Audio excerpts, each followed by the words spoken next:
ఇకపై మీకు ఇష్టమైన ఫేవరెట్ సీరియల్స్ యొక్క ఫుల్ ఎపిసోడ్స్ యూట్యూబ్లో అందుబాటులో ఉండవు. కేవలం సన్నెక్స్లో మాత్రమే ఫ్రీగా చూడొచ్చు. నువ్వు నాకెదురవ్వకపోతే నేను ఎలా ఉండేవాణ్ణో ఏమో. సరే అయితే నేను బయలుదేరుతాను. నీతో పాటు తోడుగా మీ ఊరు వరకు రానా? వద్దు, నా భర్త రిషి రావచ్చు. నేను వెళ్తానులే, దగ్గరే కదా. సరే, జాగ్రత్త. సరే అయితే.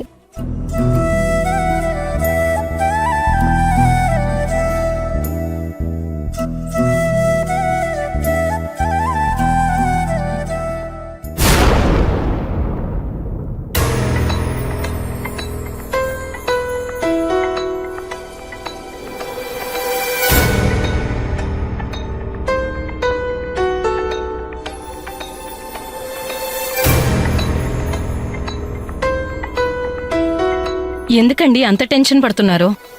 అమ్మాయి వచ్చేస్తుందిలేండి. టెన్షన్ పడకుండా ఎలా ఉండమంటావు పార్వతి? నిన్న సాయంత్రం అనగా ఫోన్ చేసింది, మళ్ళీ ఇప్పటి వరకు ఫోన్ లేదు. నేను చేస్తుంటే కలవట్లేదు. కంగారు పడకుండా ఎలా ఉండమంటావు? వెళ్ళిన దగ్గర నుంచి ఎప్పటికప్పుడు తను జాగ్రత్తగా ఉన్నట్టు ఫోన్ చేసి చెప్పింది కదా. ఏ ఫోన్ ప్రాబ్లమో లేక సిగ్నల్ ప్రాబ్లమో వచ్చుంటుంది. ఈ మాత్రానికే అంత కంగారు పడి మీరు బీపీలు పెంచుకోవాలా? నా బీపీ దేముంది, టాబ్లెట్ వేసుకుంటే తగ్గిపోతుంది. అవతల ఆడపిల్ల సేఫ్టీ ముఖ్యం కదా. ఏమైంది నాన్న?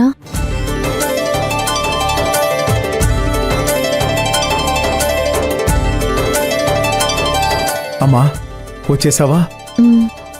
అమ్మయ్యా, బతికించావు. నువ్వు రావటం కాస్త లేట్ అయ్యుంటే మీ నాన్నకున్న బీపీ నాకొచ్చేది. ప్రపంచంలో ఈయన కుక్కలకే కూతురున్నట్టు ప్రాణం తీసేశారు. నువ్వు అలాగే చెప్తావు. నా కూతురు టైంకి రాకపోతే నాకు టెన్షన్ ఉండదా చెప్పు? నా భయాలు నావి. భయం ఎందుకు నాన్న? నేను వచ్చేసాను కదా. మీకు అలాగే ఉంటుందమ్మా. నీకే కాదు, ఈ లోకంలో ప్రతి కూతురికి తండ్రి ప్రవర్తన చాదస్తంగానే కనిపిస్తుంది. కానీ ఎన్ని పనులున్నా తండ్రి తన కూతురు సేఫ్గా ఉందా లేదా అని ప్రతి క్షణం ఆలోచిస్తుంటాడు. ఆ మాట అయితే నిజమనే ఒప్పుకోవాలి. తల్లి ప్రేమ, తండ్రి రక్షణ ఏ కూతురికి ప్రత్యేకంగా అడగాల్సిన అవసరం లేదు. తల్లిదండ్రులు వాటిని ఇస్తూనే ఉంటారు. అది సరే గాని నిన్న సాయంత్రం నుంచి ఫోన్ చేయలేదేంటి? ఫోన్ ఛార్జింగ్ అయిపోయింది నాన్న. హడావిడిలో ఛార్జర్ కూడా తీసుకెళ్లడం మర్చిపోయాను. ఓహో, నేను చెప్పాను కదా. ఇంతకీ ఇంటర్వ్యూ ఎలా జరిగిందమ్మా? బాగా జరిగింది నాన్న. అసలు ఏ కంపెనీలో, ఏ పోస్ట్కి అప్లై చేసావమ్మా? విఆర్ గ్రూప్ ఆఫ్ ఎడ్యుకేషన్ అని పెద్ద సంస్థ ఉంది. అందులో టీచర్ పోస్టులు పడితే అప్లై చేశాను. ఓహో, నా కూతురు టీచర్ అయిపోతుందన్నమాట. అది సరే గాని పోస్టింగ్ వస్తే నువ్వు అంత దూరం వెళ్ళాలా? లేదు నాన్న, వాళ్ళ బ్రాంచ్లు అన్ని ఏరియాల్లోనూ ఉన్నాయి. మన ఊరికి దగ్గరలోనే పోస్టింగ్ రావచ్చు. ఆహా, అలా అయితే మీ నాన్నకి ఏ దిగులు ఉండదు.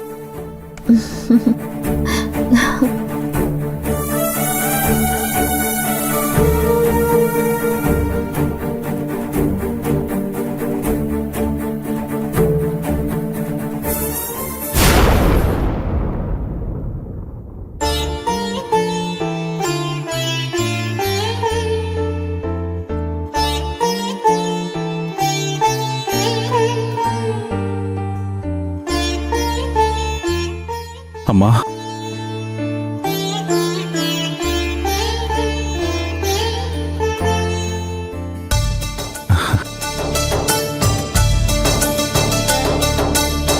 అమ్మా, ఇప్పుడు నీకెలా ఉంది? జగన్, స్రవంతి వచ్చిందిరా.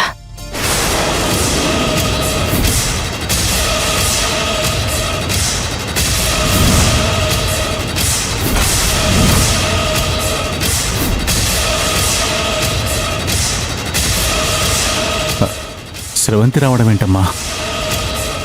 నేను చెప్పేది నిజం నాన్న. డాక్టర్ నాకు మత్తు ఇంజెక్షన్ ఇచ్చిన తర్వాత ఆపరేషన్కి వెళ్లే ముందు అది నా కళ్ళ ముందు కనిపించిందిరా.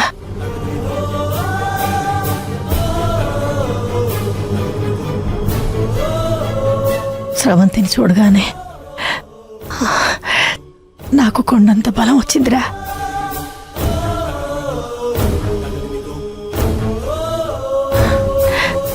ఒక రకంగా తన వల్లే నేను బతికానురా.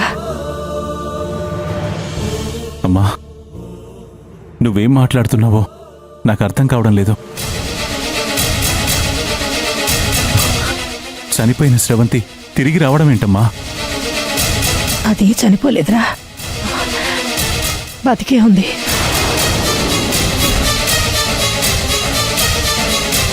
నాన్నకి నేను తోడుగా ఉంటానని నాకు ధైర్యం కూడా చెప్పింది.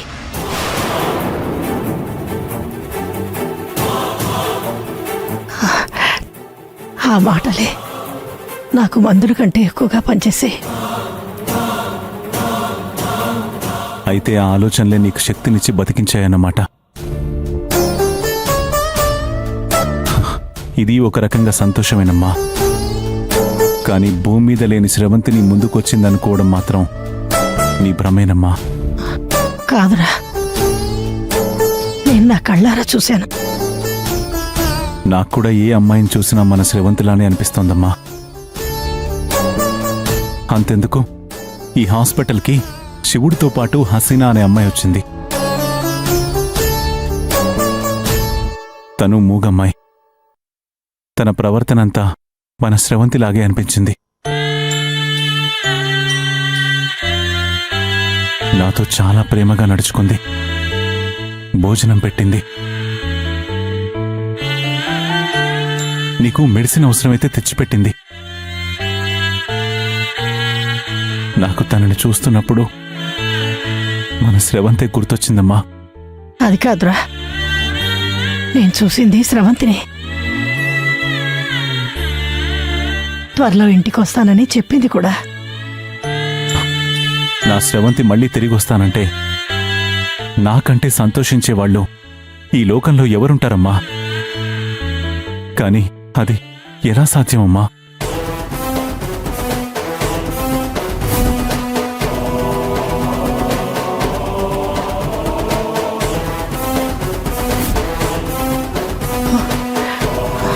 అవును, అన్నట్టు నాకు శివాలయం నుంచి తీసుకొచ్చానని చెప్పి విభూతి కూడా పెట్టింది. చూడు. లేదురా, అది ఎలా అబద్ధం అవుతుంది చెప్పు.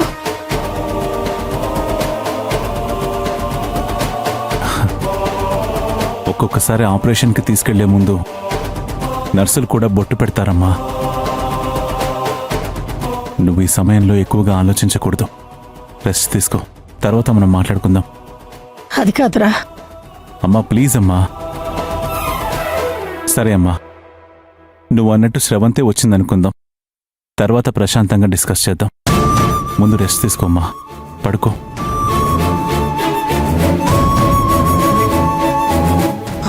లేదురా,